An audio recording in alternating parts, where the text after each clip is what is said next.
150 আনা চিঠি দেয়া ও ভাইটাকে ধোকা দেয়া 150 আনা চিঠি দেয়া ও ভাইটাকে ধোকা দেয়া আবার তারা এসে শহীদ করে তারা এসে শহীদ করে এ হলো গভীর কোচর নীলাকাশায় লাল হইল ও যেন রক্তের বড় হোসে শহীদ হলো তার নানারে উম্মতের কারণ বলে 99 খানা আবার কেউ বলে 150 খানা এই চিঠিগুলা যখন পেল চিঠিগুলা এক জায়গাতে সবাই জমা করে রেখেছে বাবা এবার লাস্টের চিঠিটাতে লিখেছে ব্যাপারটা কি এত চিঠি লেখার পর হোসেন কেন আসছে না কি করে যাবে রে তোরা যে তার বাপকে হত্যা করেছিলি রে তোরাকে বিশ্বাস নাই রে তাই বাবা যেতে চাইছেন না কিন্তু বাবা এবার লাস্টের চিঠিটা না এত কড়া করে লিখেছে বাবা আমার হোসেন এবার যেতে বাধ্য আমাকে যাওয়া লাগবে আমি যদি না যাই তারা 3 ধর্ম ছেড়ে দেবে তারা ধর্ম ছেড়ে দেবে তারা আজান ভয় বন্ধ করে দিতে পারে নামাজ রোজা ছেড়ে দিতে পারে যার কারণে কারা হাসরে আমার নানা যারকে বলবে ইয়া রাসূলুল্লাহ হাবিবাল্লাহ আপনার নাতিকে বারবার করে ডেকেছিলাম কিন্তু আসে না তখন আমি নানার কাছে এই মুখটা দেখাবো কি করে তো বাবা আমার হোসেন যাওয়ার জন্য প্রস্তুত হলো যাওয়ার জন্য রেডি হলো কিন্তু সেই সময় তো জলিল কাদার কয়েকজন সাহাবী মওজুদ ছিল হাজির ছিল বা হায়াতে ছিল তারা ভাই চা খাচ্ছিস কেন আওয়াজ করছিস কেন সুবহানাল্লাহ আলহামদুলিল্লাহ বাবা এবার বলল কি ওই সাহাবাগণ বলে হুজুর এই আমাদের নবীর নাতি গো ইমাম হুসাইন রাদিয়াল্লাহু তাআলা আনহু আমরা আপনাকে ওই দেশটাই যেতে দেব না বড় গাদ্দার কুফার মানুষ আপনার বাবাকে হত্যা করেছে আপনাকে করবে না তার কোনো গ্যারান্টি আছে আমরা যেতে দেব না তখন আমার ইমাম হোসেন বলে হাজার হলো আপনারা নবীর সাহাবী শুনেন এই দেখেন তারা কতগুলা চিঠি লিখেছে আমি যদি না যাই আমার দুহাই দিয়ে দিন ধর্ম যদি ছেড়ে দেয় এর দায়িত্ব নেবে কে তখন একটা সিদ্ধান্ত করলো বাবা যে ঠিক আছে যদি এটাই হয় তো প্রথম নম্বরে আপনি না গিয়ে আমাদের মধ্য হইতে একজন কাউ আগে কে যাক ওরা আগের মতোই চরিত্র আছে না তারা ভালো হয়ে গেছে এটা একটু বোঝাপড়া করা যায় যাক আমাদের মধ্যে সাধারণ যদি একজন কেউ গিয়ে শহীদ হয়ে যায় তো যাক কিন্তু আমার নবীর নাতি তো শহীদ হবে না সাহাবীদের যুক্তি দেখেন কত ভালোবাসে হোসেনকে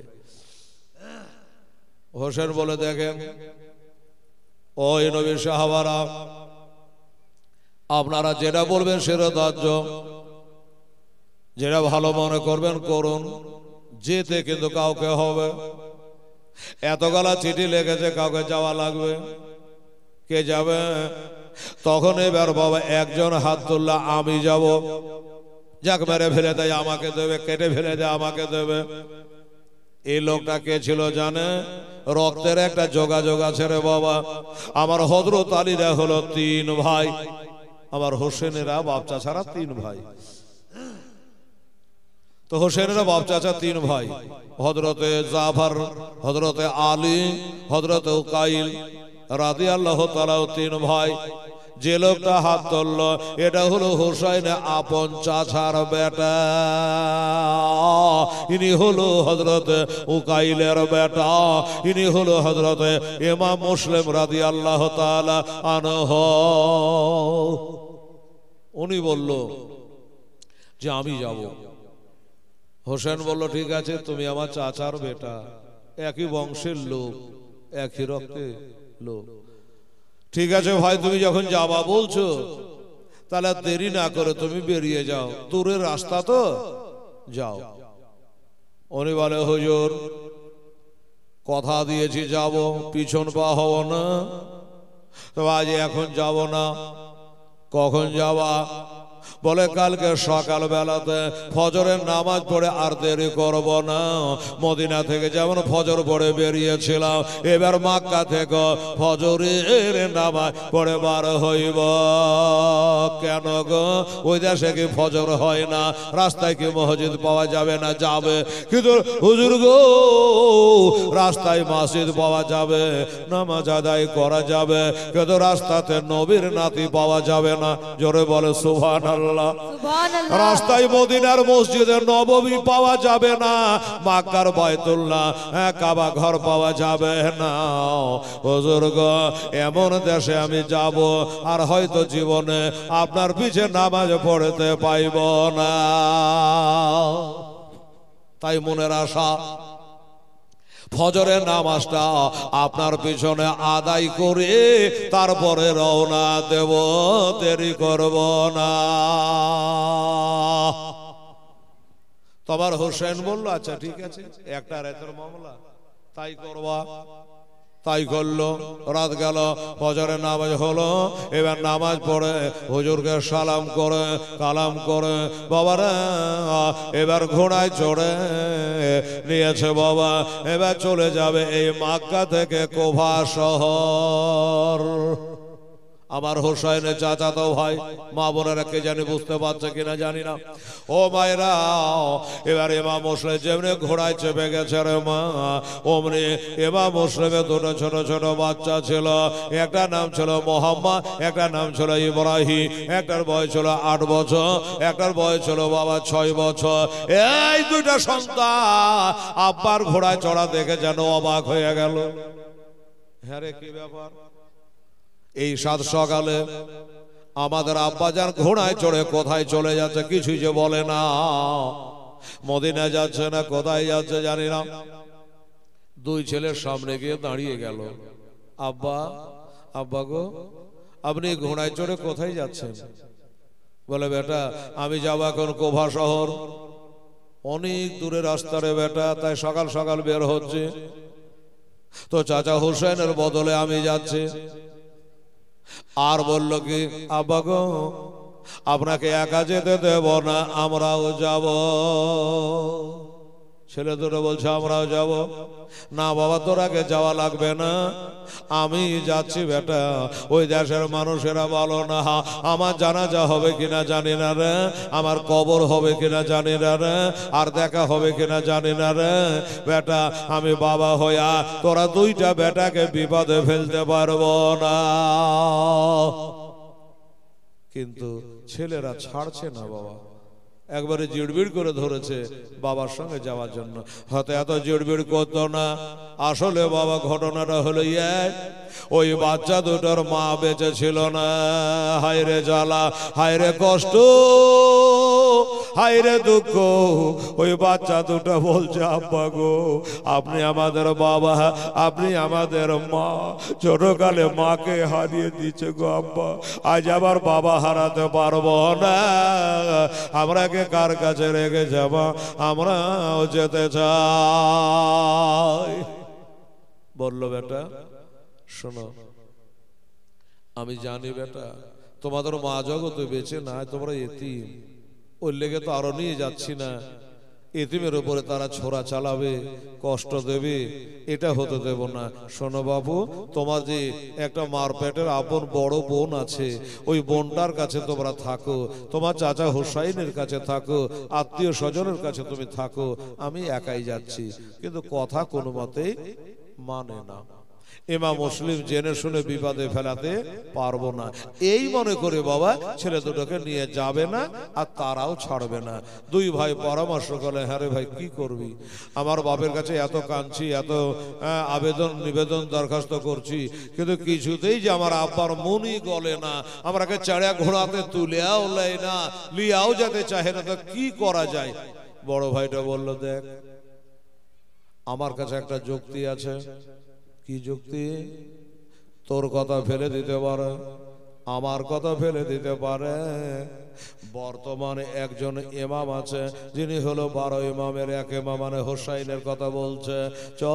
আমরা দুই ভাই কাঁদতে কাঁদতে চাচা হোসাইনের কাছে একটা ছোট্ট দরখাস্ত করি, যদি দরখাস্ত মঞ্জুর হয়ে যায় আর চাচা হোসেন যদি আমাদের হয়ে বলে দেয়, তবে আমার আব্বা না করতে পারবে না। এটাও একটা যুক্তি রে ভাই। হ্যাঁ হ্যাঁ, তাই করা যায়। দোনো ছেলে বলে, আব্বা একটু দাঁড়ান, যাবেন না? আমরা 5 মিনিটের জন্য যাবো আর আসবো, তারপরে আমরা যেটা ভালোই করবেন চলে যাবেন। কোথায় যাবি রে বেটা তোরা? বলে আইসা বলবো, তুমি থামো, বললে তো হয়তো যাইতে দিবে না। তোমরা দেখো, এবার আব্বা ঘোড়া নিয়ে দাঁড়ায়া আর বাচ্চা ছেলে দুটো এক দৌড় মেরে চাচা হোসাইনের কাছে গেল। চাচা গো, চাচা গো, ওই দেখেন আমার আব্বা ঘোড়ায় চড়ে নিয়েছে, কুফা শহর যাবে, আমরাও যাব। এত কাগজ মিনতি করলা, এত ব্যাঘাতা করলা, আমার বাবা কোনো মতে রাজি হচ্ছে না, নিয়ে যেতে চাইছে না। চাচা দুনিয়ার কথা ফেলে দিতে পারে আমার আব্বা, আপনার কথার বাহিরে পা ফেলবে না, আপনার কথা ওভারটেক করবে না। তাই চাচা দয়া করে একটু বলে দেন যেন আমাদের চাচা নিয়ে যায়, আব্বা নিয়ে যায়। আচ্ছা, ইমাম হোসেন বলে, বাবা তোরা তাহলে তোর বাবাকে খুব ভালোবাসি। বলে, চাচা আপনি তো জানেন আমাদের মা নাই। ঠিকই তো। আচ্ছা ঠিক আছে, দেখছি, দাঁড়া। এই ইমাম মুসলিম, জি হুজুর, এখানে আসো। আসলো, তোমার ছেলে দুটোকে কেন রেখে যাচ্ছ? তাদের মা নেই, এতিম। বলে, হুজুর আপনাকে বলতে হবে, আপনাদের সবই জানেন, কোফা দেশের মানুষেরা ভালো না। আপনার বাবাকে নামাজের অবস্থায় আব্দুর রহমান ইবনে মুলজিম ভজালি মেরেছিল, সে কি জানি না? এবার আমি যাব, আমাকে যে কি করবে না করবে খোদা জানে। আমি জেনে শুনে বাচ্চা দুটাকে বিপদের মুখে ফেলতে পারবো না। আমার হোসেন বলে, বল কাদের খাইরিহি ওয়াশাররিহি মিনাল্লাহি তাআলা ওয়াল বাশে বাদাল মাউত। এই ইমাম হোসেন মুসলিম শুনে না, এই 4 আঙ্গুল কপালে যদি আল্লাহ দুঃখ লেখে রাখে, কষ্ট লেগে রাখে, এখানে রেখে গেলেও হবে, ওখানে গেলেও হবে। কি বলেন বাবা? আল্লাহর ওপর ভরসা করে তোমার বাচ্চা দুটা নিয়ে যাও, আমি এতিমের চোখের পানি সহিতে পারবো না। যেমনি অর্ডার হয়ে গেল, ইমাম মুসলিম আর পারে, অমনি বাচ্চা দুটাকে তুলে বাবা ঘোড়ায় নিয়ে নিল। এবার ঘোড়ায় নিয়ে 3 বাপ বেটা মদিনা থেকে মক্কা এলো। এবার মক্কা থেকে কুফার পথে যাত্রা শুরু হয়ে গেল। তবে একটা কথা আপনারাকে মনে রাখতে হবে, কি ওই ঘোড়া তো যাচ্ছে যাচ্ছে, 3 বাপ বেটা তো যাচ্ছে যাচ্ছে বাবা, ওনাদের যাওয়ার আগে আগে একটা চিঠি যাচ্ছে, জানেন? আগে আগে চিঠিটা যাচ্ছে। কেন যাচ্ছে? ইমাম হোসেন 150 খানা তারা চিঠি দিয়েছে, আমার হোসেন একটা চিঠি লিখলো। এই এই কুফাবাসী শোনো, তোমরা তো আমাকে চাইছো, আমার জন্য 150 খানা চিঠিও তোমরা লিখেছো, কিন্তু শোনো এখন আমি যাচ্ছি না, আমার একটা চাচাতো ভাইকে পাঠালাম। তোমাদের এলাকা কেমন, আগের মতো আছে না পরিবর্তনশীল হয়েছে, এটা আমার ভাই যাচাই বাছাই করবে। তারপরে আমার ভাই ইমাম মুসলিম একটা চিঠি লিখবে, তারপরে আমি যাব। এখন আমি গেলাম না, আমার একটা চাচাতো ভাইকে পাঠালাম। এই কথাটা বলে একটা চিঠি আগাম লিখে দিয়েছে, আর এই চিঠি কুফাবাসী পেয়ে গেছে। এই চিঠি যখন কুফাবাসী পেয়ে গেল বাবা, তারা অবগত হলো যে হ্যাঁ রে, আমরা তো ডেকেছি হোসাইনকে, তো উনি তো আসছে না। চিঠিতে লিখেছে উনারই বংশধর, উনারই চাচাতো ভাই, উনি আসছে। তো লোকজন বলে, আসছে আসছে কোনো ব্যাপার হইল, হোসাইনকে চাইলাম, হোসাইন এলো না, তার চাচাতো ভাই আসছে, এটা তো নবী বংশেরই সন্তান, আমরা সাদরে তাকে গ্রহণ করে নেব। সবাই রাজি হয়ে গেল, কোনো ভেজাল থাকলো না বাবা। এবার এই করতে করতে মানুষ কিন্তু বাবা চিঠি পাওয়ার পরে দলের দলে মানুষ রাস্তার মোড়ে, আমাদের লোকজন এলে যেমন বাস স্ট্যান্ডে দাঁড়ায় যে বাস থেকে নামিয়ে নেবো, আগিয়ে নিয়ে আসবো, তো এরকম করে দলের দলে মানুষ রাস্তার মোড়ে মোড়ে দাঁড়িয়ে থাকে। রাস্তার মোড়ে মোড়ে দাঁড়িয়ে থাকে যে হয়তো ইমাম মুসলিম ঘোড়ায় চড়ে আসবে, তো আমরা তাকে ইস্তেকবাল করব, তার সম্মান করব এই মনে করে আসে। সকালে আসে, সন্ধ্যায় ঘুরে চলে যায়, সকালে আসে, সন্ধ্যায় ঘুরে চলে যায়। হুজুর আজ আসতে পারলেন না, হয়তো কাল আসবে, পরশু আসবে, এই করে ঘুরে চলে যায়। এইভাবে ঘুরতে ঘুরতে ঘুরতে ঘুরতে একদিন দেখা যাচ্ছে বাবা মক্কা শরীফের রাস্তায় একজন ঘোড়সওয়ার ঘোড়ায় চড়ে দুটো ছোট ছোট বাচ্চাকে নিয়ে চলে আসছে। এরা বললো এটাই হবে ইমাম মুসলিম রাদিয়াল্লাহু তাআলা আনহু। ঘোড়া এসে দাঁড়িয়ে গেল আর জিজ্ঞাসা করলো যে আপনার নাম কি? ইমাম মুসলিম বলল হ্যাঁ। এ ভাই তোমরা জানলা কি করে? বলে আপনি আসবার আগে একটা চিঠির দ্বারা আমরা অবগত হয়েছি যে আপনি আসছেন, তাই আপনাকে জিজ্ঞাসা করলাম। আপনার গায়ে তো আর লেখা নেই, ওই কারণে জিজ্ঞাসা করলাম। তারা বলল, উনি বলে হ্যাঁ আমি ইমাম মুসলিম রাদিয়াল্লাহু তাআলা আনহু। এবার তারা বাবার সম্মান করতে লাগলো, তাজিম করতে লাগলো, আদর করতে লাগলো, ভক্তি দেখাতে লাগলো। অতি ভক্তি কিন্তু চোরের লক্ষণ, এটা আপনারা জেনে রাখবেন বাবা। এইবারে জিজ্ঞাসা করলো হুজুর আপনি আসবেন আমরা চিঠিতে পেয়েছি, কিন্তু এই বাচ্চা দুটাকে একবার দয়া করে বলে। এই বাচ্চা দুটা বলে বাবা রে বাচ্চা দুটা হলো এদের মা জগতে বেঁচে নাই, কার কাছে রেখে আসবো? এই জন্য তারা সঙ্গে করে বাবা নিয়ে আসছে। তারা বললো হুজুর খুবই ভালো করেছে, এমন ছেলে আমাদের কোবা শহরে নাই। ওই বাচ্চা দুটাকে নিয়ে এবার সবাই কাড়াকাড়ি আরম্ভ করেছে বাবা, হাতে পায়ে চুমা দিতে আরম্ভ করেছে রে আমার মায়েরা। এবার বাবা মাত্র দুইটা ছেলে আর তারা সহ লোক, সবাইকে আর কোলে নিতে পাবে? যারা বাচ্চা দুটাকে কোলে পায় না, হাতে পায় না, এটা হাতে পায়ে হাত ঠেকিয়ে দিয়ে বাবা চুমা খাই। ওই ছেলে দুটার এত সম্মান, এত আদর ভক্তি। তবে আমার মায়েরা বোনেরা আজ তো হয়তো আমি শোনাইতে পারবো না, ধৈর্য কারো থাকবে না, ঠান্ডারা। তবে বাবা রে এই বাচ্চা দুটাকে যারা আজ চুমা দিল, আদর করলো, সোহাগ করলো, এই গাদ্দার লোকেরাই ওই বাচ্চা দুটাকে বাবা শহীদ করেছিল। এই হলো গাদ্দারদের কোভা শহর। ও বাবা এবার সবাই নিয়ে গ্রামের মধ্যে গেল, শহরের মধ্যে গেল। সবাই চাইছে হুজুর এটা আমার বাড়ি চলে, ও বলছে আমার বাড়ি চলে। হাজার হলো মা ফাতেমার ঘরের লাল গো, আলের রাসূল গো, সবাই তো চাইছে আমার বাড়ি, কিন্তু বাবারে আমার বাড়ি বললে তো আর হবে না। আমার ইমাম মুসলিম রাদিয়াল্লাহু তাআলা আনহু ওই দেশে একটা নাম করা ব্যক্তি ছিল বাবা, ওই লোকটার নাম হলো মুক্তার সাকাবে। ওই মুক্তার সাকাবের বাড়ি গিয়া ঘোড়া থেকে নেমে পড়ল।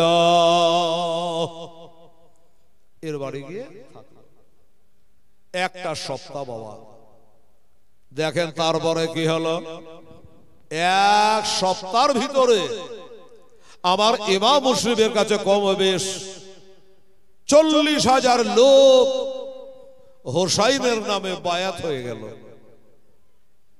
40,000 লোক যখন বায়াত হলো, তো আর মনে কোনো সন্দেহ থাকতে পারে যে না আমার মতো ইমাম মুসলিম যদি ভায়া হইয়া হোসাইন নামে 40,000 লোক, এজিদের 40,000 লোক বায়াত হয়ে যায়, তো যদি খোদ হোসাইন চলে আসে তাহলে আর এজিদের দল থাকবে না, বেনামাজির দল থাকবে না, সব ইয়া হোসাইন ইয়া হোসাইন, আমার হোসাইনের দলে সব চলে আসবে।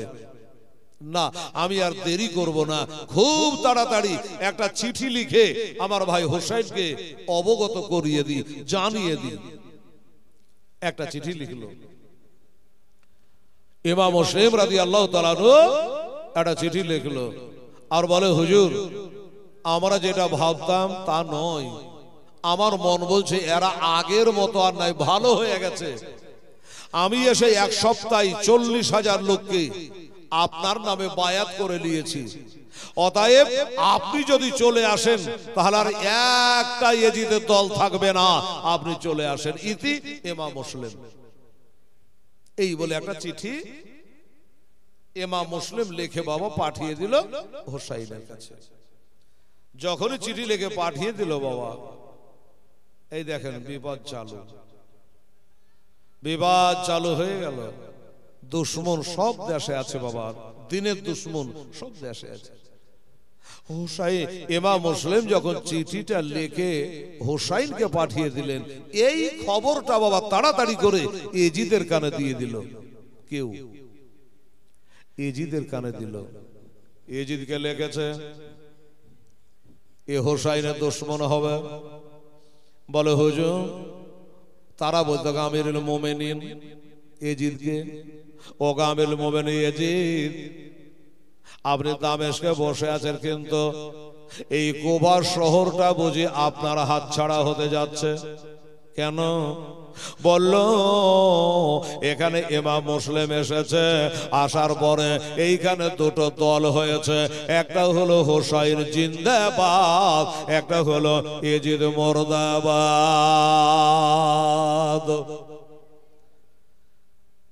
এবার এজিদের মন খারাপ।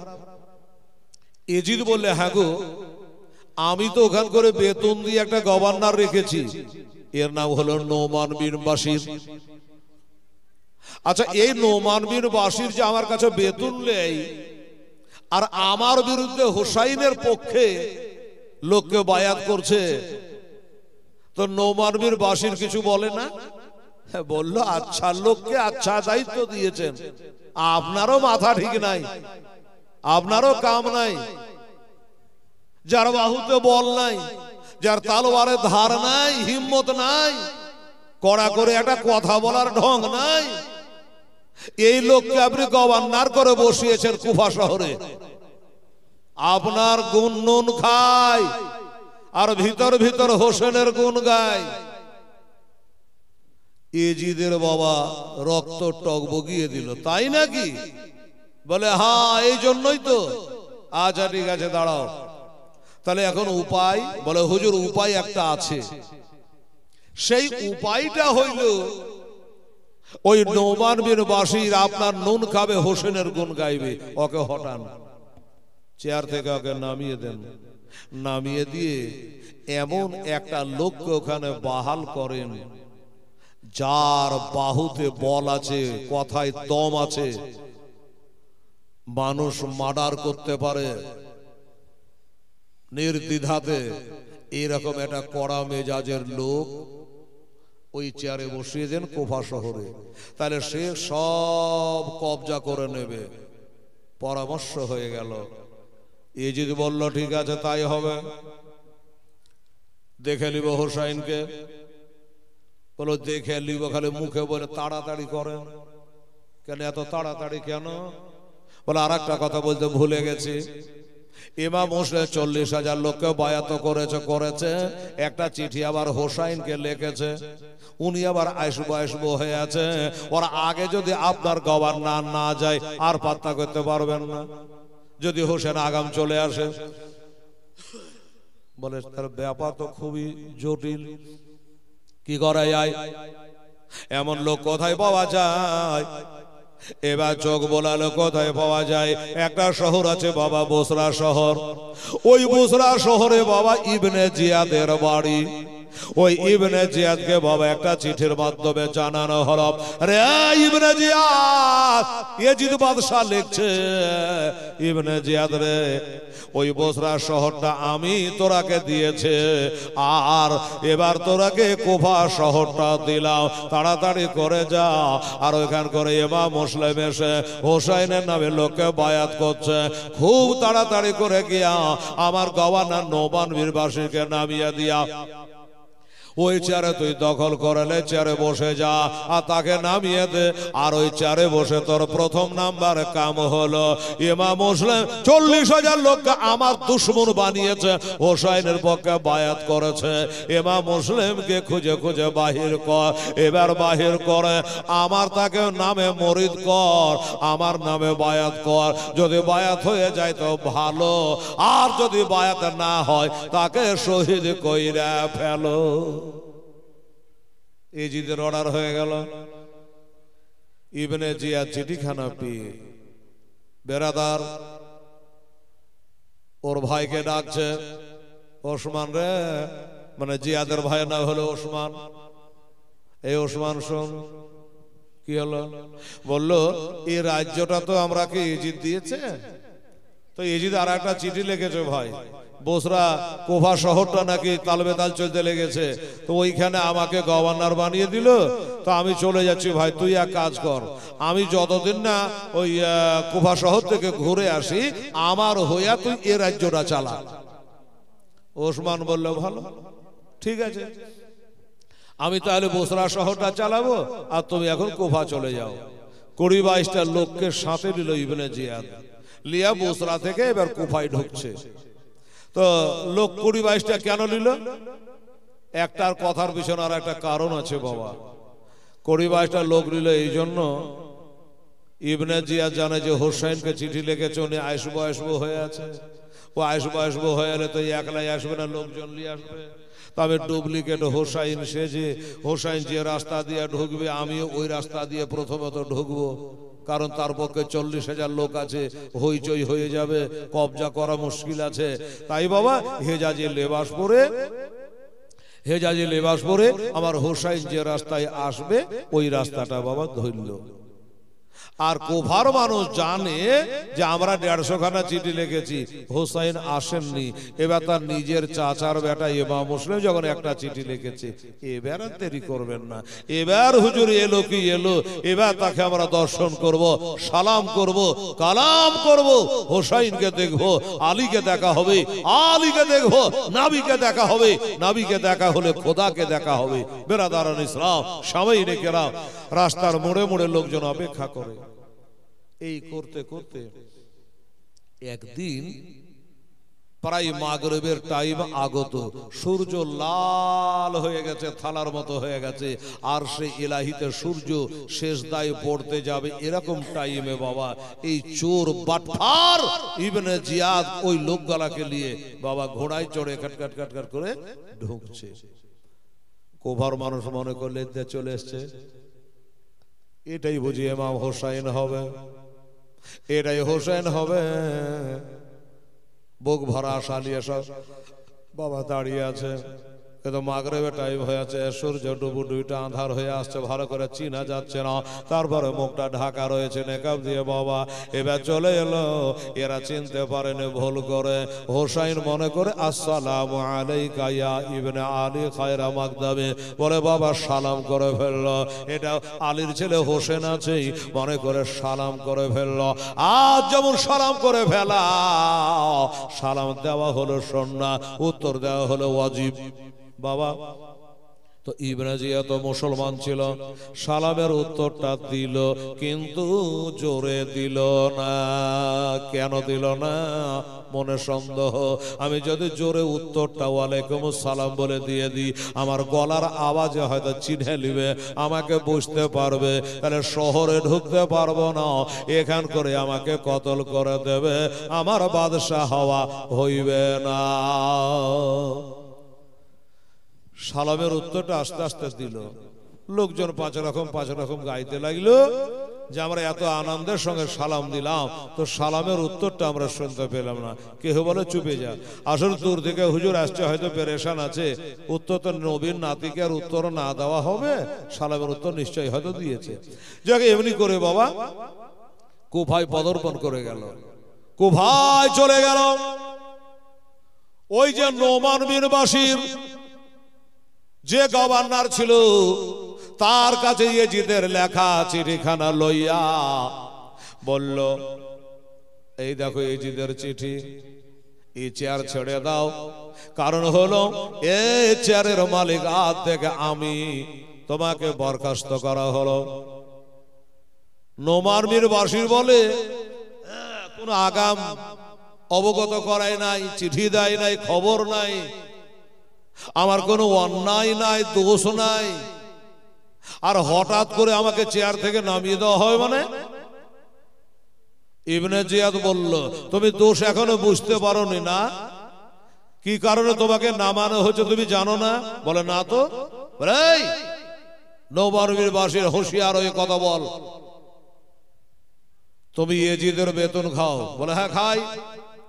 বলে ইয়েজিদের বেতন যে খাও, আর এখানে তুমি চেয়ারে বসে থাকবে, এত সৈন্য সামন্ত থাকতে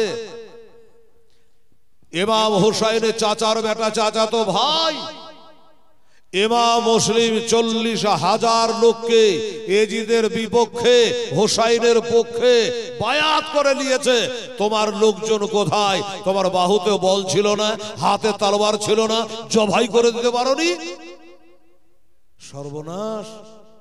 এ কি পরামর্শ দিচ্ছ তুমি? এ কি কথা মুখ দিয়ে বার করছো তুমি? আসমান জমি হিলে যাওয়া কথা।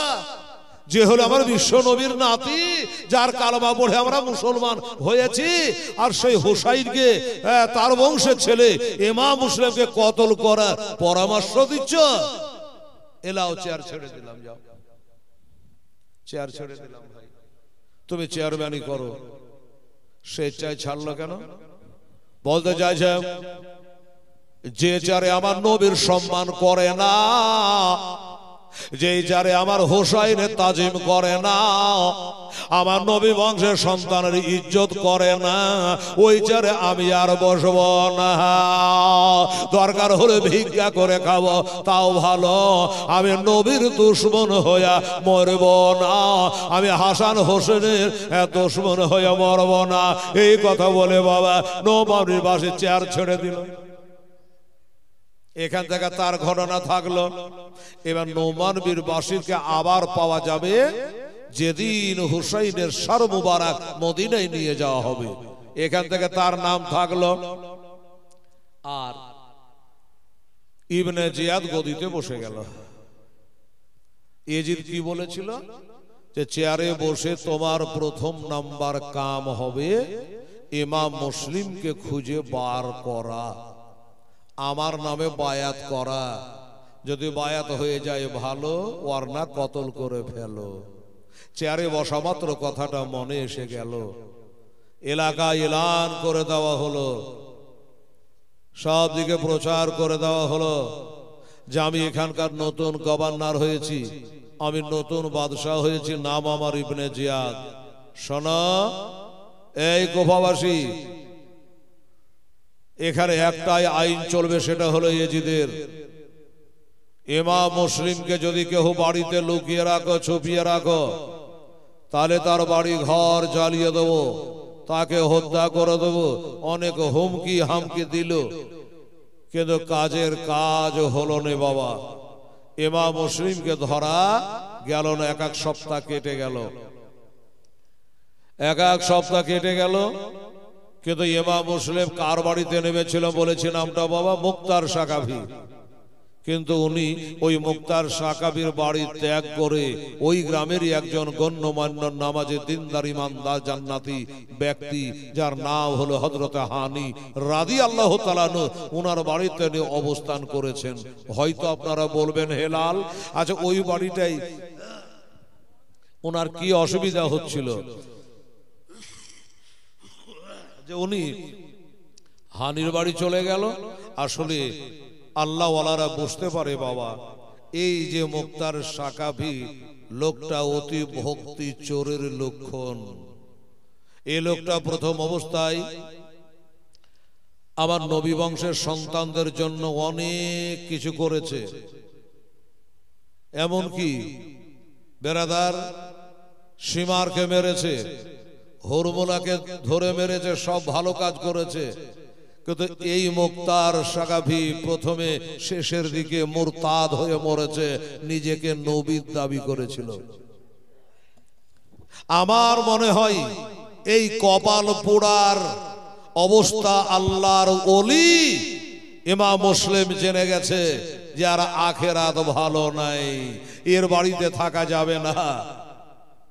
তাই তিনি বাড়িটা ত্যাগ করে হানির বাড়িতে জায়গা নিয়েছে, কিন্তু কেউ জানে না, খুঁজে পাওয়া যাচ্ছে না।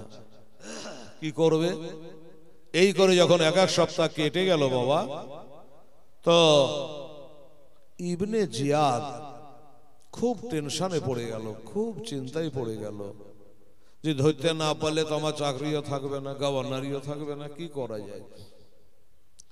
একদিন বসে আছে, একটা জওয়ান ছেলে ওটা দিয়ে চলে যাচ্ছে, তো ইবনে জিয়াদ ডাক দিয়ে বলল যে রে বাবা এদিকে আয়।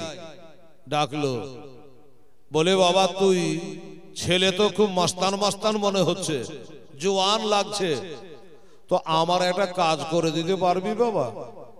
বলল কাজটা কেমন, কি ধরনের কাজ একটু বলুন দেখি। বলে আমি এখানকার নতুন বাদশাহ হয়েছি, গভর্নর হয়েছি, আমার নাম ইবনে জিয়াদ।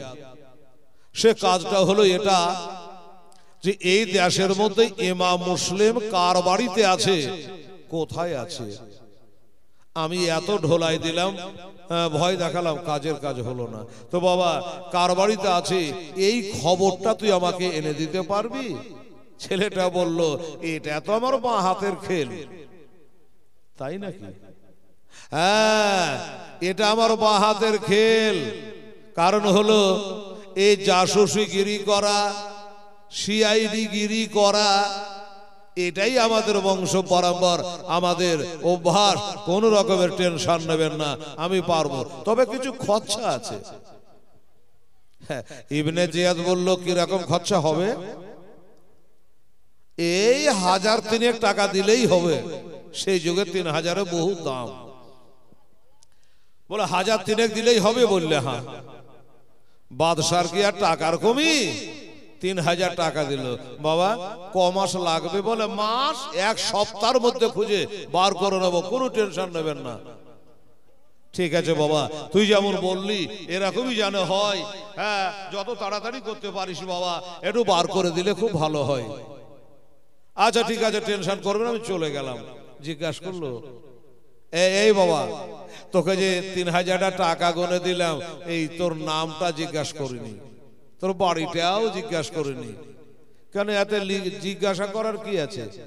বলল তুই টাকা 3000 নিয়ে যদি গায়েব হয়ে যাস, না আসিস, তোর বাড়ি কোথায়, কি নাম বল।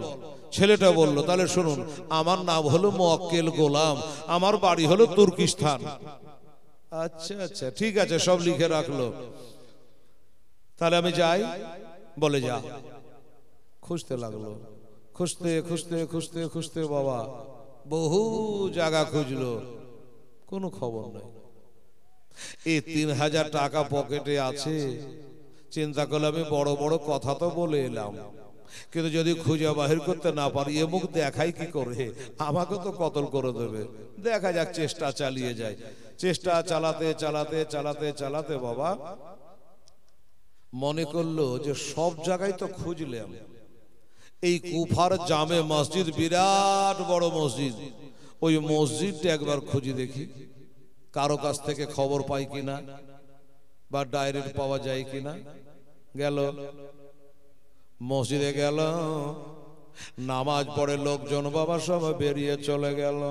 যখন সবাই চলে গেল গো, মসজিদে একজন আল্লাহর বান্দা কেবল বসে আছে, বাকি সব বেরিয়ে চলে গেল।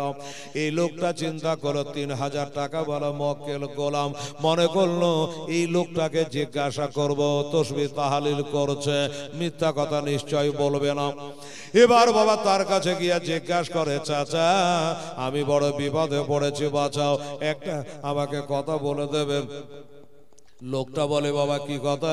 বলল আপনি তো এইখানে বসে আছেন, আচ্ছা বলুন। জি, ইমাম মুসলিম কার বাড়িতে আছে, কোথায় আছে? আমি জীবনে অনেক গুনাহ করেছি গো বাবা, আমি বড় পাপী বান্দা। আমি শুনেছি নবী বংশের সন্তানে পাড়াতে এসেছে, আমি তার কাছে যাব, তার হাতে পায়ে চুমা দেব। আর এ দেখেন বিশ্বাস যদি না করে, 3000 টাকা আছে, এই টাকা 3000 ওনাকে দিব, দিয়ে তার কাছে বায়াত হব। আচ্ছা বলো তো, এই কথা গেলে শুনে কোনো সিআইডি বোঝা যায়? তো বললে হ্যাঁ রে বাবা, ঠিক আছে, তুই গুনাহ করেছিস, ভালো করেছিস, নবী বংশের ছেলে হাতে পায়ে চুমা দিবি, বায়াত হয়ে, ভালো কথা। তো মসজিদে তো নামাজ আমি একলাই পড়িনি, মেলা লোকই পড়ল। তো ওই লোকগুলা যে বেরিয়ে গেল, তোরাকে জিজ্ঞাসা করলি না কেন? আমাকে নিয়ে টানাটানি কেন? আমাকে জিজ্ঞাসা করছিস কেন? তো সিআইডি তো রূপ ধারণ করতে পারে, জাসুসি। বলল এ বেটা তো মনে হয় বলবে না লাগছে, এর মোড় তো মনে হচ্ছে আলাদা। দাঁড়ারে মন, ওর জানা ছিল কুফার মানুষ, পদের লোভী, একটু যদি তাকে বাবা পদ দেওয়া যায়, বড় করা যায়, পেটের কথা উগলিয়ে দেয়। এই জোরে বাবা। এবার সেই লোকটা বলল 3000 টাকা বালা লোকটা ওই নামাজি লোকটাকে বলছে, চাচা গো নামাজ তো মেলা লোকে পড়লো দেখলাম, কিন্তু আপনার মতো বড় নামাজি আমার নজরে পড়ল না। মানে বড় করছে, পেটের কথা লেবার লেগে। তখন এবার লোকটা বললে, যাকে বাবা গায়ের লোক তো মানে না, ভালো কেউ বাসে না, কিন্তু আমাকে যখন বড় নামাজি বলে আখ্যা দিয়েছে, ঘোষণা করেছে, আর আমি তো জানি, না হয় বলে দি, না হয় বলে দি,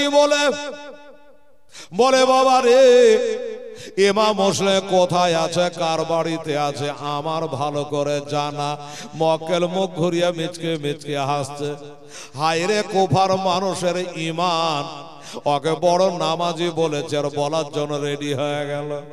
হ্যাঁ আচ্ছা বলেন কোথায় আছে? বলে বাবা কোথায় আছে, কার বাড়িতে আছে, এই কথা যদি বলি হয়তো তুই খুঁজে হয়রান হয়ে যাবি বা কাউকে জিজ্ঞাসা করা লাগবে, যার কারণে বাবা চল তোকে ওইখানে নিয়ে গিয়ে পৌঁছায় দি। কোথায়? যে বাড়িতে আছে। কত তাহলে আগাইছে এবার বুঝেন। এমনি করে ওকে হাত ধরে নিয়ে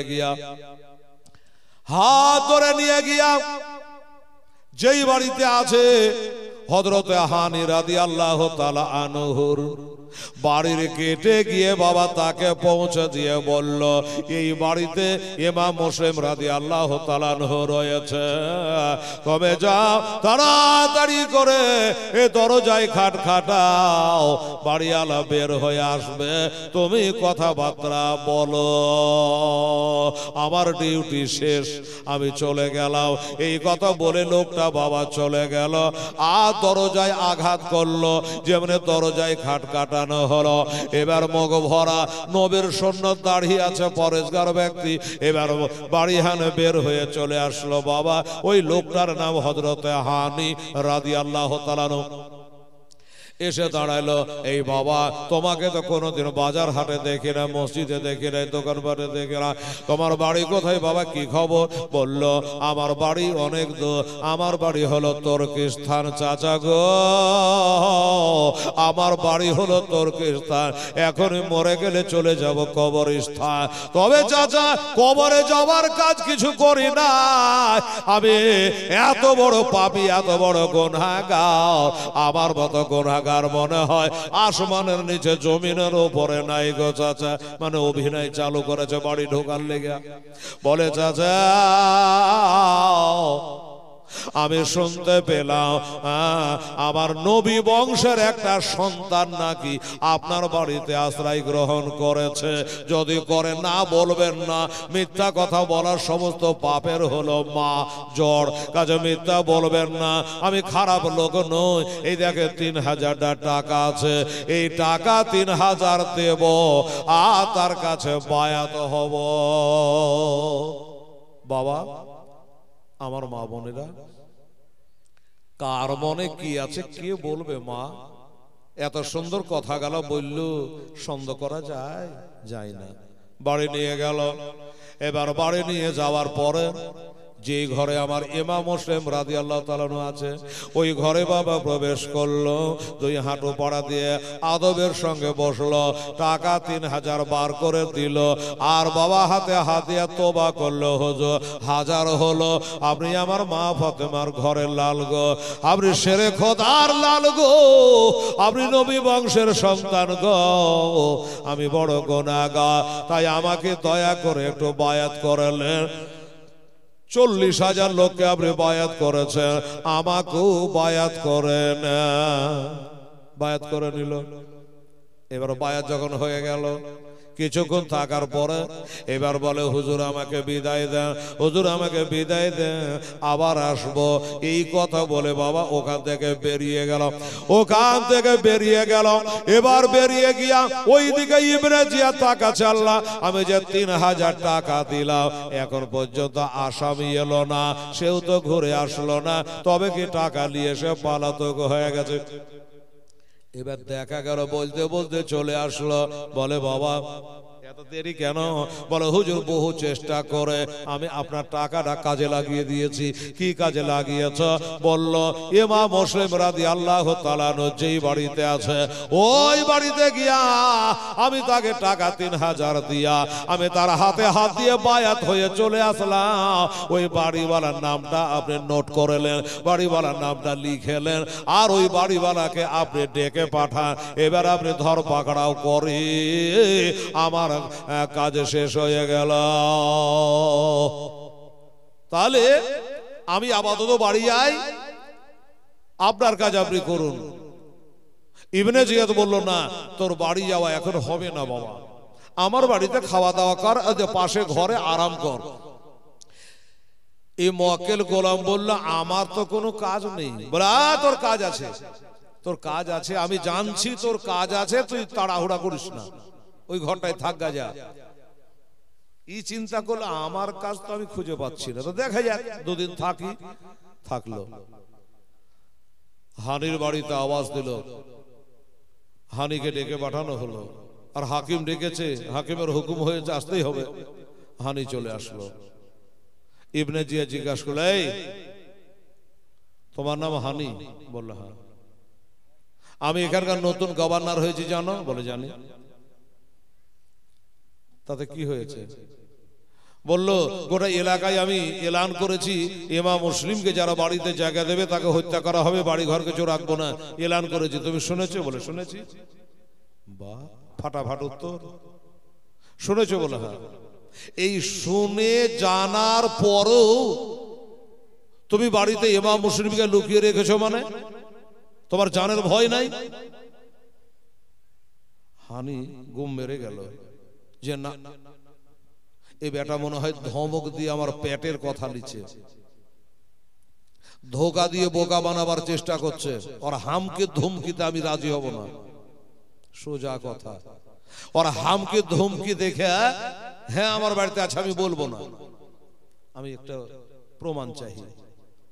আচ্ছা আমার বাড়িতে ইমাম মুসলিম আছে, আপনারা কে বললো হামকে ধমকি করছেন? মানে প্রমাণ আছে আপনার কাছে? কিছু প্রমাণ না দেখালে আমি বিশ্বাস করব না। প্রমাণ লাগবে? বলল হ্যাঁ।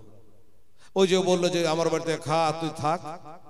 মক্কেল গোলাম ওই ঘরে আছে। এই মক্কেল এদিকে আয়। হানি বলছে মক্কেল আবার কি? ডাকলো, সামনে হাজির।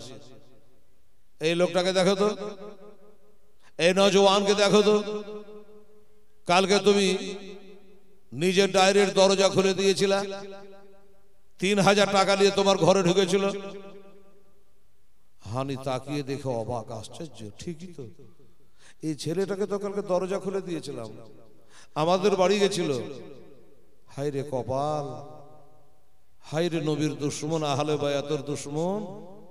আমি জানতাম না যেটা যে সিআইডি ছিল, ভালো মানুষ ভালো মনে করে তাকে আমি বাড়িতে ঢুকতে দিয়েছিলাম। এই বেতন না বলার উপায় নেই। কি হলো? প্রমাণ পেলে? মনে পড়ে? বলল হ্যাঁ। তাহলে এবার কি করবা? প্রমাণ দিয়ে দিলাম, সাক্ষী দিয়ে দিলাম, আর কিছু বলার আছে? আর কিছু বলার নেই। এই বাবা উল্টা তলোয়ারের বাড়ি মেরে জান্নাতি মানুষটাকে লহুলাহান করে দিয়েছে, রক্তাক্ত করে দিয়েছে রে বাবা। ছেলে ঢুকাইয়া দিল, বদমাশ লোক। এত এলান করে 3000 টাকা আমার খরচ হয়ে গেছে তোকে ধরার জন্য, যা জেলে যা। ধাক্কা মেরে জেলে ভরে তালা মেরে দিল। জেলে ঢোকার সময় উনি একটা কথা খালি জিজ্ঞাসা করে নিল, কি যে আমাকে যে জেল দেওয়া হলো আমার জানা হলো না, কয় বছরের আমার জেল হলো, কত বছরের জন্য আমাকে জেলে ঢোকানো হইল, এটা জানতে পারলে একটু আমি ভালো হতো।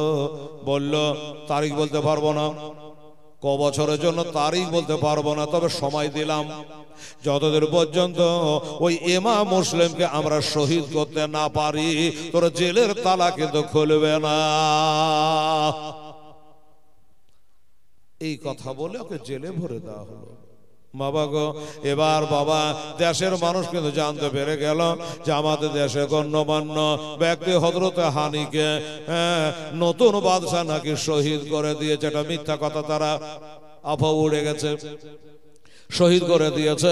গ্রামের মানুষেরা সব এক হয়ে গেল যে গ্রামে আমাদের দেশের সব থেকে বড় নামাজি পরহেজগার ব্যক্তি হানিকে নাকি শহীদ করে দিয়েছে, কতল করে দিয়েছে।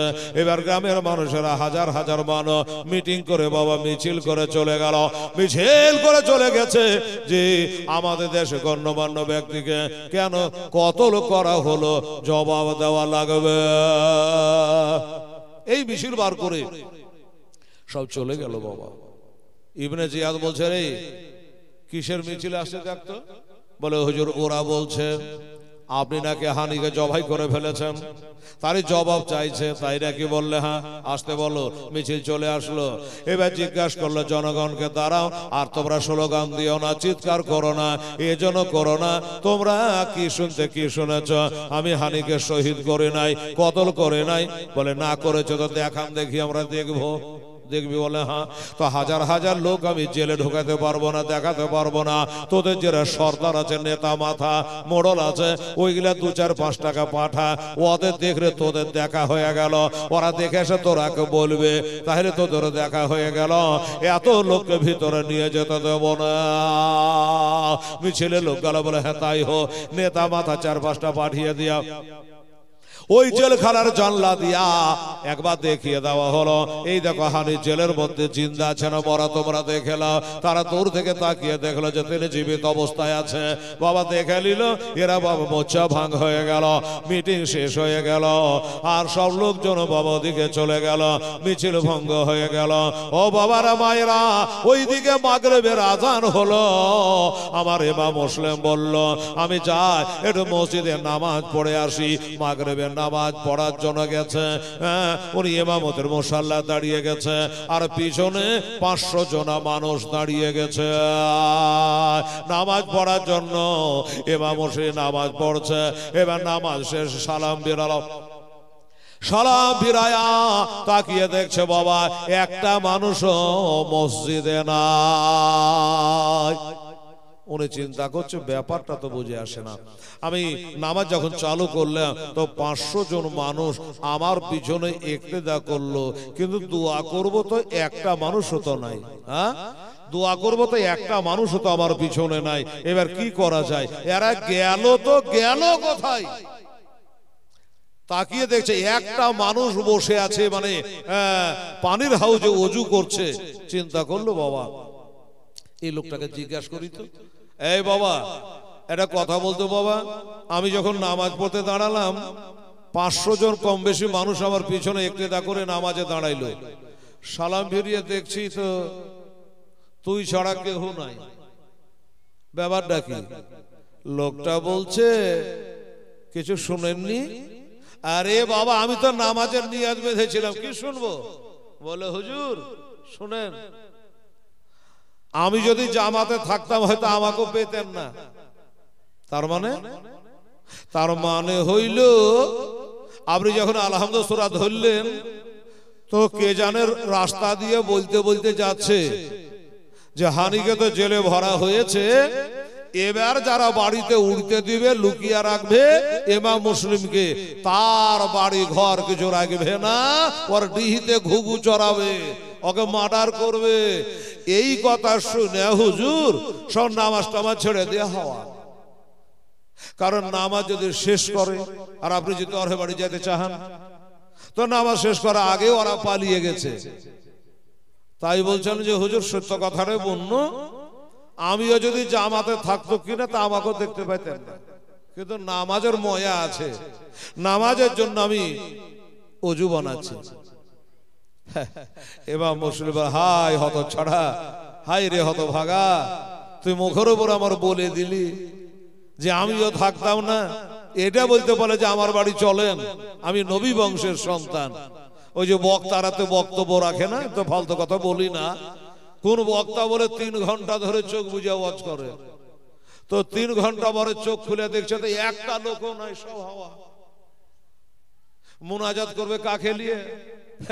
তো এক বুড়ি বলে বসে আছে, তো বক্তারা চোখ খুলে বলছে যে আমার 1 নম্বর শ্রোতা যদি আছে বুড়ি আছে, ওয়াজ বুঝে আছেও ভালো, না হলে বসে থাকে। তো মৌলানা সাহেবকে জিজ্ঞাসা করছে, হ্যাঁ রে মা, তুই আমার ওয়াজ বোধন ভালোই বুঝেছিস? বলে না, মোটেই বুঝিনি। তো বসে আছিস যে? বলে বসে আছি লসে নাই লাভে আছি। মানে বলে ওই যে লাল চেয়ারখানে আপনি বসে ওয়াজ করছেন মৌলানা, ওই চেয়ারখানা আমারই। আমি আল্লাহ আল্লাহ করি, চোখ খুলবে কখন, উঠবে কখন, যাবে কখন, চেয়ারখানা নিব কখন। আপনিও চোখ খুলেন না, উঠেন না, আর এই চেয়ারও আমার নেওয়া হয় না, বাড়িও যাওয়া হয় না। বক্তা বুঝলো, তাহলে তুইও ওয়াজ বুঝিস নি? হ্যাঁ, যে তুই আমার এই চেয়ারের লেগে বসেছে, আমার মহব্বতে তাহলে লয়, বলে না, মহব্বতের চেয়ারখানে লেগে বসে আছে। তো ওই বদমাইশটা বলছে, আমাকেও পাইতেন না, জামাত ছুটে গেছে আমার, তার লেগে বসে আছি। তুই নামাজ পড়ে কি করবি রে দাজ্জাল? তুই হোসাইনকে তো চিনতে পারলি না। যাই হোক বাবা,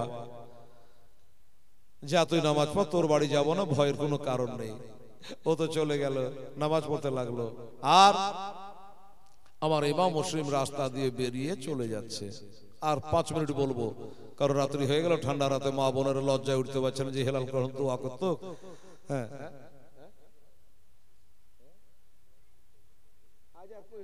আবার কালকে বলবো, মা বোনেরা তো বলবে, দেখা যাবে বেরাদার। তো আমার মা বোনেরা, এটা জালসা হচ্ছে মাদ্রাসার উন্নতি করবে নাকি? মাদ্রাসার উন্নতি করবে। আমি কিন্তু এখনো মুখ খুলিনি, কাল থেকে খুলবো, তাই কিছু কিছু আনবেন, তার জিয়াফত থাকলো। কালকে মোটা মোটা টাকাগুলো নিয়ে আসবেন। হ্যাঁ, আপনাদের কাছে আপনারা হয়তো ভাবছেন যে কি ব্যাপার, হেলালকে এবার কি কালেকশন মালেকশন করবে না? কালেকশন তো আপনারা লাখ লাখ টাকা দেশের মানুষ দিয়েছেন, একটা মুরগি কবার জবাই করে, কিন্তু করব কাল থেকে। কমিটি বলেছে অন্য অন্য জায়গাতে পহিলা দিন থেকে কালেকশন চালু হয়ে যায়, মানুষ বিরক্ত হয়। ও কাজ করবেন না, একবারে সারা জীবনী শোনান, সারা জীবনী শোনা, কপালে যেটা আছে ওটাই হবে, একটা পয়সা কমবে না, একটা পয়সা বাড়বে না। কথা ঠিক কিনা বাবা? আল্লাহ যেটা লিখে রেখেছে হবেই। আরে মানুষ দিলে তো 1 ঘন্টায় হয়ে যাবে জি। 10টা লোক 10 বস্তা করে দিলে তো 100। আরে একটা গজাল বন্য না 100 বস্তা লিনু, তো ঘাবড়াবেন না। সেটা 2 দিন একদম সারা জীবনের, কাল থেকে কিন্তু চাইবো আপনারা আনবেন। তো ইমাম মুসলিমকে তো রাস্তায় মাগরিব পড়ে উনি বেরালো। আগেও মা বোনেরা, ইমাম মুসলিম রাদিয়াল্লাহু তাআলা আনহু রাস্তায় বেরালো। উনি রাস্তায় রাস্তায় টটো করে বেড়াবেন, আমরা বাড়িতে যে ল্যাবগায় দিয়ে শুয়ে থাকবো, এটা হয়? ওনাকে একটা বাড়িতে জায়গার ব্যবস্থা করে দিয়ে তারপর আজকে শেষ করবো। উনি রাস্তা দিয়ে চলে যাচ্ছে, ডানে দেখছে বাড়ির তালা বন্ধ, বাঁয়ে দেখছে বাড়ির জানলা বন্ধ। একটা মা বহিনেরা কেউ জায়গা নাই, একটা মানুষ কেউ বাবা দরজা খোলে না, সব তালা বন্ধ করে দিয়েছে। কেন? দরজা খুললে আমার বাড়ি চলে আসবে, এর লেখা সব বন্ধ করেছে। এই করে রাস্তা দিয়ে চলে যায়, চলে যায়, চলে যায়, চলে যায়। চলে যেতে যেতে এই আমার মা বোনেরা অনেকে চলে গেছে বাড়ি। বাড়ি যেয়ে তারা কি করবে না, ল্যাপে তাহলে একটু গরম ধরে, তার বেশি তার কোনো কাম নাই, আছে নাই বাবা? ও মা বোনেরা রে, এবার দেখছে এই মা বহিনদের মতো একটা মা একটা হারিকেল জ্বালিয়ে নিয়া, একটা লণ্ঠন জ্বালিয়ে নিয়া দরজায় বইসা আছে। ডান বাম হাতে হারিকেলে কড়াটা ধরেছে, আর ওই আলাটাকে একবার ডাহিন পাকে ঘুরিয়ে আলাটাকে বড় করে, তখন তো কারেন্ট ছিল না, এমনি করে ওই লাইটটা দিয়ে কাকে জানে খুঁজছে। আবার বাম পাকে আলাটাকে ছোট করে দরজার হতে লুকাচ্ছে আলাটাকে। মেয়েটা এই মজা করছে বসে বসে। আমার ইমাম হোসেন 2-1 পা করে ওখানে গেলেন। যাওয়ার পরে জিজ্ঞাসা করে, বলে মা গো, ব্যাপারটা তো বুঝি না, আগে তোমাদের পাড়াতে কে বলো মাগরিবের নামাজ হলো? মা বোনেরা, মাগরিবের নামাজের পরে এখন অত আন্ধার হয় না রে মা। ও মা, আর এত সন্ধ্যা বেলাতে তার দর বন্ধ হয়ে গেছে কেন? ব্যাপার কি? মেয়েটা একবার হাফ ছেড়ে বলে, কেন রে বেটা, দুনিয়ার লোক যেন তুমি জানো না?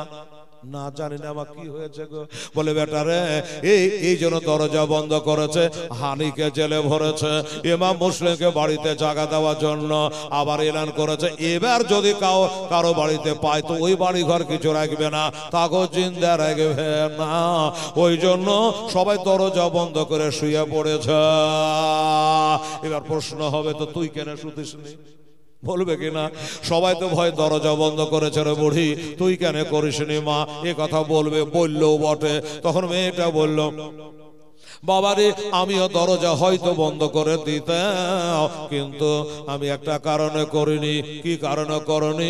বানের উপর রাগ করে ধান ডুবাইতে পারবো না রে বাবা। বলে ভালো করে বুঝিয়ে বল বা কি হলো? বলে বেটা আমার ছেলে মেলে হইতো না, বাচ্চা কাচ্চা হইতো না, আল্লাহর কাছে তো কত সাধনা করে কত মানত মাইনা আল্লাহর কাছে একটা বেটা চেহে নিয়েছিলাম বাবা। আর ওই বেটার নাম কি রাখবো কি রাখবো, আমার নবীর ভালোবাসা মজ্জন ছিল হযরত বেলাল, ওই নামে নাম রেখে আমার বেলাল শিক্ষায় শিক্ষিত হয়ে এখন বর্তমানে ইবনে জিয়াদের দরবারে চাকরি করে। আমার বেটা 4টায় বাড়ি চলে আসে, আসরে বাড়ি চলে আসে। আজকে মাগরিব হলো, এশার নামাজের টাইম প্রায় আগত হয়ে গেল, এখনো বেটা বাড়ি ঢুকল না। এবার আমি ইমাম মুসলিমের ডরে যদি বাড়ির তালা বন্ধ করে দিই বেটাটা বাড়ি ঢুকবে কি করে, ওই কারণে আমি এইখানে বসে আছি রে বেটা। এবার আসবে যেমনি আমার বেটা চলে আসবে, বেটাকে বাড়িতে ঢুকিয়ে নিব আর আলাটা ফু দিয়ে লিভিয়ে দিব, দিয়ে বাড়িকে আঁধার করে শুয়ে যাব রে বেটা। ও বাবারা মায়েরা, কিন্তু মেয়েটা জানে না কার সামনে কথা বলছে, কার সাথে গল্প করছে। আসলে বাবা চোখে দেখেনি, নামটাই খালি জানে। এবার বলে মা তাই করো, জানের ভয় তো সবারই আছে মা, তুমিও দরজা বন্ধ করে আলা বন্ধ করে দিও, যা করবে করো। একটা কথা বলছি মা। কি কথা রে বেটা? বলল আমাকে পিয়াসা লেগেছে, একটু পানি পান করাইবা। মেয়েটা বলে তাই দেখলি মাগরিবের নামাজ পড়ন আর মানুষকে ভালোবাসবো না এটা হয়? আমার কাছে পানি চাইলো, হিন্দু না মুসলমান, জৈন না খ্রিস্টান, কোথায় বাড়ি কিভাবে, অত কথা জানার আমার দরকার নাই। মানুষ তো বটে, মানুষকে ভালোবাসার কথাই তো নবীজি বলেছে। আর আমার দরবারে এসেছে পানি চাইছে আর আমি পানি দেব না, এটা কি করে হয়? আচ্ছা বাবা একটু বসো, তাড়াহুড়াটাই। লণ্ঠনটা বাম হাতে ধরে রান্নাঘরে গিয়ে একটা লোটাই করে 1 লোটা পানি এনে দিল, বাবু লেও পানি পান করো। ও বাবা এবার পানিটা ডান হাতে নিয়ে বসে 3 ধাপে পানিটা ক্লিয়ার করলো, পানিটা পান করে আত্মা ঠান্ডা হলো। মেয়েটাকে লোটাটা ঘুরিয়ে দিল, লেও মা তোমার লোটাটা নিয়ে নাও। ফাটাম করে ডান হাতে লোটা, বাম হাতে হারকেল নিয়ে আবার রান্নাঘরে গেল, আর লোটাটা রেখে দিয়ে মেয়েটা আবার চলে এলো। আসার পরে দেখছে উনি এখনো বসে আছে। মেয়েটা বলে বাবা পানি দিলাম, পানি পান করলে, আমি লোটা রেখে ফিরে গেলাম, এখনো যে তুমি বসে আছো রে বাবা, কেন তুমি বাড়ি ঘরে যাও না? পাড়ার অবস্থা ভালো নাই, কারফিজারি হয়ে গেছে বাবা, তাড়াতাড়ি বাড়ি চলে যাও। যেমনি বাড়ি চলে যাও বলেছে, ভিতর করে যারে পাপ হয়ে গেছে বাবা, বাড়ি তো আবার বন্দি না, বাড়ি যদি এইখানে হতো তাহলে কে তোর কাছে পানি চেয়ে খাইতে আমরা মা, এটা মনের কথা বলা যাচ্ছে না। ওরে মা পানি আমি চলে যেতাম মা, তবে একটা কথা, তুই পানিটা আমাকে পান করি আমার আত্মা ঠান্ডা করিয়েছিস মা, কলেজা ঠান্ডা করেছিস রে মা। মারে আমি তোর কলেজা ঠান্ডা করবো হাউজে কাউসারের পানি দিয়া রে। ওরে ভাই একটা কথা বল, আমি যে তোর নামটা জানতে পারলাম না মা, কাল হাসরের মাঠে আমার মা বহিনের যখন লম্বা লম্বা কাতারে দাঁড়িয়ে থাকবে, লাইনে দাঁড়িয়ে থাকবে, মা ফাতেমার দামান ধরে বেহেশতে যাবে। ওরে মা সেদিন তোকে কি নাম ধরে ডাকবো? এই দেনা সেদিন আমি শোধ করবো তোকে হাউজে কাউসারে পানি দিয়া। একবার তোর নামটা যেমনি বলা। মেয়েটা বলে বাবা আমার নাম কি তোমার অতদিন ধরে মনে থাকবে? বলে থাকবে বাবা। মারে থাকবি? বলে আমাকে বেলালের মা বলে ডেকো, বেলালের মা বলে ডাকো। বলে না, বেলাল হাজার হাজার বেলাল আছে, সব বেলালের মা তখন চলে আসবে, সব বেলালের মা চলে আসবে, কাজে তোমার নামটা ডাইরে বলো মা। তখন মেয়েটা ডানে বামে লক্ষ্য করে হালকা করে বলে ফেলল, বাবারে আমি হলো বেলালের মা, আমার নাম হইল তুয়া বিবি, আমার নাম হলো তুয়া বিবি। আচ্ছা আচ্ছা তুয়া বিবি, ঠিক আছে, আবার তেলের ডায়েরিতে লিখে নিলাম মা, আমি তাহলে আসি। বলল মা বাবারে একটা কথা যা আমার মনে হলো, কি তুমি আমার পেটের ছেলের মতো, আমার নামটা জিজ্ঞাসা করলাম তুয়া বিবি বলে দিলাম, তোমার নামটা যেটা শোনা হলো না, তোমার নামটা জানা হলো না। ইমাম মুসলিম বলে এবার তো মুশকিল, আর তো আমাকে বসতেও দেবে না আর আমাকে টিকতেও দেবে না, কিন্তু মেয়েটা বলছে না বললে ছাড়বো না। তখন আমার ইমাম মুসলিম ফেটে কেঁদে উঠলো আর বলে মারে ও বেলালের মা তুয়া বিবি, এতক্ষণ যার সঙ্গে গল্প করলাম আমি হনু সেই মা ফতেমার ঘরের লা, আমার নাম হলো ইমাম মুসলিম রাদিয়াল্লাহু তাআলা আনহু। যেমনি বলেছে মেয়েটা ধর্মকরা দাঁড়িয়ে গেছে, হাই আল্লাহ আমি করেছি তো করেছি কি, হাই সর্বনাশ, একটু বুঝতে জায়গা দিইনি, আমি একটু খাবার দিলাম না, সাড়া পানি দিয়ে দিলাম। কাল হাসরের দিনে বিবি ফাতেমা যদি আমাকে বলে আমার ঘরে একটা বেটা তো তুই আর রেখেছিল, বল কি দিয়ে সাহায্য করেছিলি, আমার ওই বেটাকে একটু খেতে দিস নাই, আমার বেটার একটু সম্মান করিস নাই, আমার বেটার একটু আদর করিস না, তোকে বেহেশতে নিয়ে যাইব না। কি হবে? হাত দুটা ধরে কাঁদে, বাবা তোমাকে চিনতে পারিনি, বুঝতে পারিনি, আমি নামটা কানে শুনেছি চোখে দেখি নাই, আমাকে মাফ করো বাবা। আর কাল হাসরের দিনে আমার নবীর সামনে, আলীর সামনে, হুসাইনের সামনে, আমার মা ফাতেমার সামনে আমার কথা জানে বলো না, আমার এই কথা জানে তুলিও না। বলে মা আমি কোনো কথা তুলবো না, তবে একটা কথা বলি মা, তোমার ঘরখানে যখন দরজা খোলা পেয়েছি, এটা তোমার ঘরখানে আমাকে থাকতে দিবা গো। মেয়েটা বলছে আমার কপাল ছাড়া কপাল নাই যে আজকে নবী ঘরের সন্তানকে একটু ঘরখানে থাকতে দিতে পারবো। চলো বাবা চলো, সুন্দর করে বিছানা করে দিল, দুটা খানা দিল, দুটা খানা দিল, খাবার দিল, বিছানা করে দিল, খাওয়া দাওয়া করিয়ে দিল, আর দরজাটা টেনে দিল, বাপু এইখানে তুমি শুয়ে থাকো, শোরগোল করবা না, এইখানে থাকো, পাড়ার অবস্থা ভালো নাই, আমার বেটা আবার ওই শয়তানের দরবারে চাকরি করে, আসবো আসবো হয়ে আছে বাবা, আমার বেটা যেন জানতে না পারে, এই কথা বলে বাবা ওকে দরজা টেনে ঘরে শোয়া দিল। আর বেটার বেলালও চলে আসলো, বেলাল চলে এসেছে, বুড়ি মা তোয়া চোখের পানিগুলাকে গেলে ফেলে দিয়া মুছে দিয়েছে। আর বলে মা, বেলাল জিজ্ঞাসা করে মা কিছু খাওয়া দাওয়া করেছো? বলে না রে বেটা, কি করে খাবো, এমন মা জগতে কে আছে রে, বেটাকে না খাইয়া মা খায়, এটা হয় না রে বেটা, মা না খাওয়া বেটাকে না খাওয়াইয়া খায় না। বেটা বুঝতে পারলো মা আমার লেগে খায়নি, একটাই বেটা, আদরের বেটা। এবার মা খেলো, বেটা খেলো, বেটা গেল বেটার ঘরে, মা গেল মার ঘরে, বেটা দাঁড়ান ইসলাম সবাই গেলাম। এবার এমনি করে মা আমার ঘরে গেল, বেটা বেটার ঘরে গেল, আর ওই ঘরে ইমাম মুসলিম তিনি বাবা ধরে খাওয়া দাওয়া করে আল্লাহ রসুলের নাম নিয়ে বাবা শুয়ে পড়ল।